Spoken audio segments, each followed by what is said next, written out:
Roy Bird, and I was getting $1 a day for him, and he said, now listen, would you want a cow? He said, I got 2 cows, I'll sell you one of them. He said, I'll take $35 for that young cow or $30 for that old cow. Well, I said, well, that ain't, I'd take the young cow for $5 more than I would that old cow. That was a pretty good deal then, wasn't it? We had a cow then of our own, and she could sit down and milk that cow and never bother, and she never kicked her. When I milked her, that crazy thing kicked me over, spilled my milk. A lot of times I didn't have no milk. Stick her foot in the darn bucket, and then I had to dump everything. But not so when But she never sat down there and she could milk her, and that cow never moved a foot, hardly ever. Well, we know which remember one that? the cow liked the best. Can you remember that? No. That first cow, and you milked her and she wouldn't kick you. By gosh, I milked her and she kicked me pretty near every time I milked her. That one we had first. We got her off of Roy Bird. Yellow, kind of a yellow cow. She was a good cow, but boy, she was a kicker too. Kicker. Phil, do you remember any bad storms or tornadoes? Oh, don't forget that. Man, I've seen a lot of them. One time we lived on the Story Farm. I seen a lot of them before that. But I lived on the Story Farm, and there would come a tornado. We run down the basement. We had a basement to fix in. You know that raised that house up about that high off the foundation, and the water just poured in there in the basement.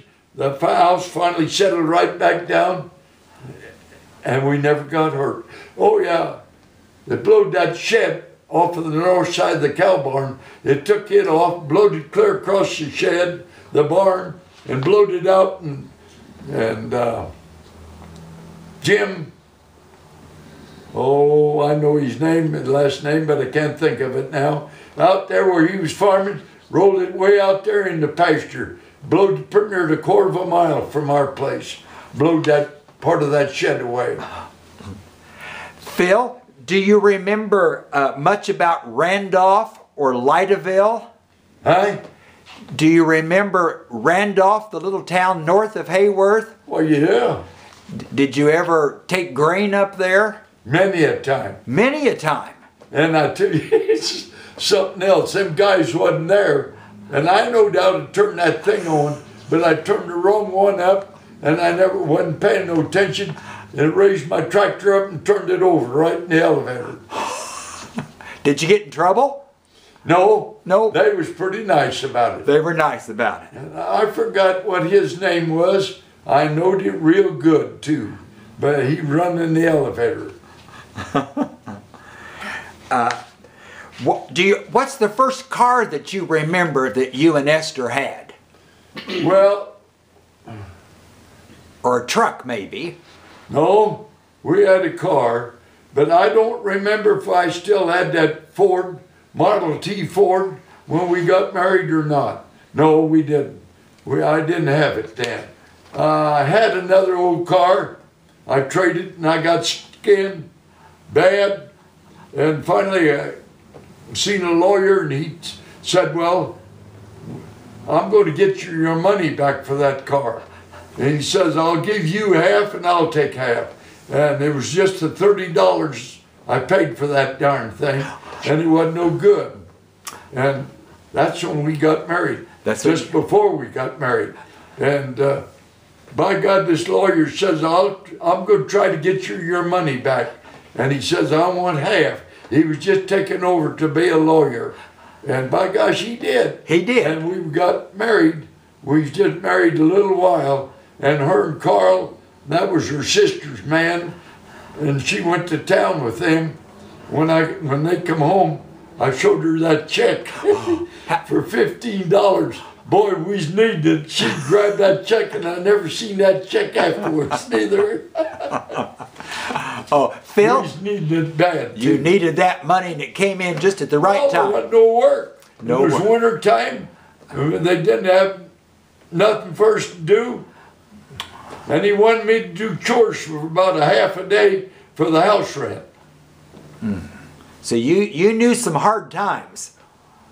Phil, let me ask you, you drove, I think, up until you were about 100 years old, didn't you?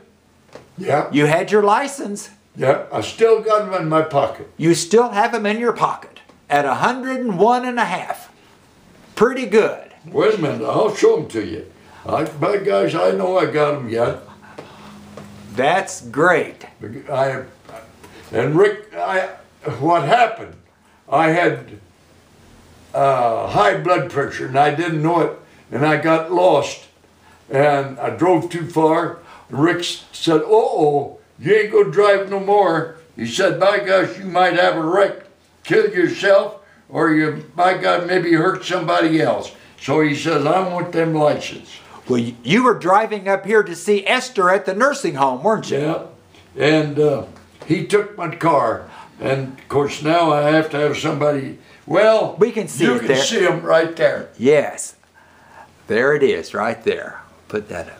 That's great, Phil. That's great. Let me ask you something. I never drove after that. Okay. After Rick took the car from me. Your grandson. Yeah. Phil, do you ever remember any traveling tent shows or carnivals or circuses? Yeah, we went to some, but I can't tell you where or when anymore, but we did. You did? Yeah. What about movie theaters? Were there any in Heyworth? No. You don't remember? Oh, they had some free shows there. Oh, some free shows. Yeah. Did you ever go to them? Oh, yeah, we went to them, putting it all the time. On Friday nights. Friday nights. Yep. So you'd come into town and maybe get the groceries and go to the... Yeah, we went to them shows. What about square dances? Did you ever go to any square dances? Oh, every Saturday night. Were you and Esther pretty good square dancers? Yeah, we was. But she was a good dancer. She danced with everybody, but I couldn't dance with her. But she danced with everybody she could pick up. She could dance anything, any daggone dance you put out, or anything like that. She always could. When she was, before we was ever married, she done that. But you didn't have it in you to be a dancer. But I couldn't dance with her. But we did dance square dances together. Do you remember the train depot in Heyworth? The what? The train depot. The depot, the railroad depot. No, I don't remember any of them. You don't? I don't think it was running when I got there. Okay, you came to Heyworth. But Interviewee was. Okay, yes, you remember that. Yeah. Do you remember the post office in Heyworth? Oh, yeah. Yes. Go down there, they still talk about me. Well, that woman that run that post office, man, we talked about raising garden stuff and that. She was pretty tickled over it. I told her, I said, "Now don't you ever plant potatoes only in the dark of the moon. Don't plant no carrots, onions, or turnips or nothing. Anything grows under the ground," I said, "plant them in the dark of the moon. Anything grows on top of the ground, plant them in the light of the moon." And that woman just about had a fit. But you always had good gardens, didn't you? Yeah, I could raise pretty good gardens. Yes, you could. And that banker, I took him some tomatoes. He said, "Them's the biggest tomatoes I ever seen." He said, "What do you do to them?" That was Steve Soyce, wasn't it? Yep. He was your good friend, wasn't he? Yes, he was. Phil, thinking back over your life, what are you most proud of? Well, I really don't know. I guess when we got married, probably was the best time. The best time in your life. Far as I can remember. Getting married to Esther and being married, now how many years? 70? 78 years. 78 years. It was September the 9th. It'll be 78 years. Okay. Phil, what would you want people to remember about you in years to come? When we say the name Phil Martin, what do you want them to remember? I can't remember that. Well, what about your farming? That you were a great farmer? Well, I raised some pretty good crops. One time I had corn made a little over 200 bushel an acre. Well, that's remarkable. We had 35 acres. And Glenn dumped it. Rick had 2 tractors hauling in with it. And I stayed on the combine. And every 20 minutes I had about 60, 65 bushels of corn. And I never got off that tractor once in a half a day. Now, Rick unhooked him. He hooked me back up the other wagon. And I'd take off. And when I come back, he had that other wagon parked.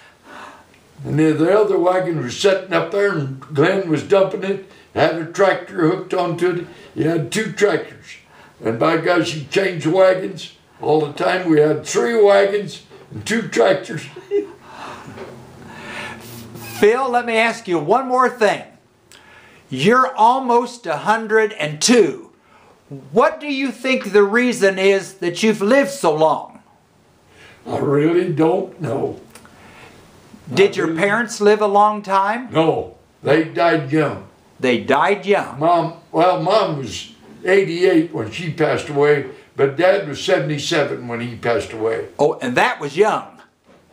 That was young. Dad died with cancer. And my sister, my youngest sister, her husband had it about the same time my dad did, and he passed away with it. And I had it. No, Dad died before that. And then, I had it when Dorsey's husband had it. That was my youngest sister. She was 20 years younger than I was. And her husband had cancer about the same time I did, but they caught mine a little ahead of time.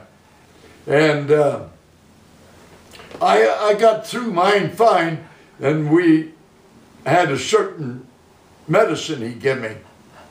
And my sister tried to get that doctor to give her husband the same medicine, but he wouldn't do it. And he lived out in Oregon, we lived here, 2,200 miles apart. Yes. But she'd come here a lot.